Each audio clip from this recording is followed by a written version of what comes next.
taking test after test, negative, negative, negative, negative. I knew that I just needed to release it all, stop trying to have control over my future. Lord, you're in control.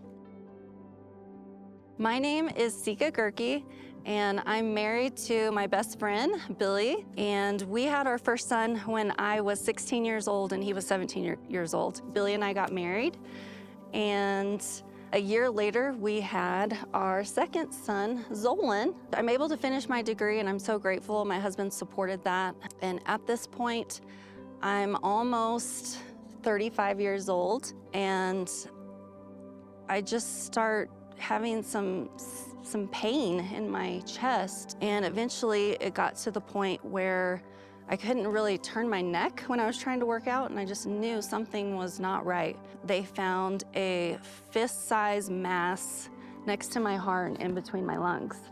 And it was at that point that I started to go through like wheeling and dealing with the Lord, and I felt like he was telling me the only way out is through.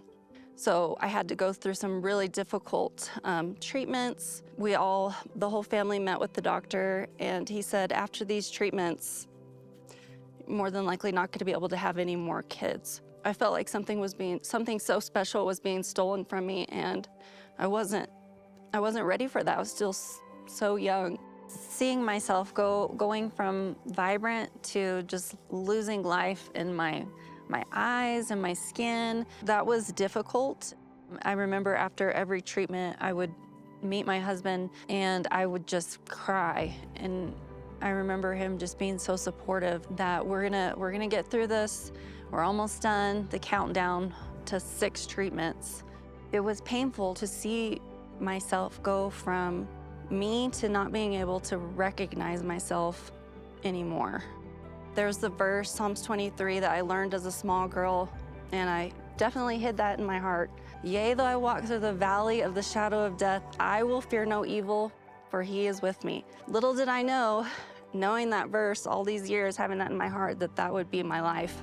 After going through what I did and hearing the news that I was cancer-free, then I remember the doctor saying, you're not gonna be able to have children after this. I had hope though, and I knew if we wanted more children, we were gonna have more children. A year and so many months out, we found out that we were pregnant with our 3rd baby boy, and his name is Journey. So when we found out that we were pregnant with Journey, I just remember just sitting there in tears, and makes everything prior worth it, knowing that it wasn't in vain, that what I had to go through, that God uses everything for the good, and he truly does. Journey is such a light, and he's so full of energy, and he's such an adventurer. He is the most wonderful addition to our family, to our now 3 boys. It's always in God's nature to bring life and to bring hope wherever it's needed. God brought me from a barren place and made me whole again.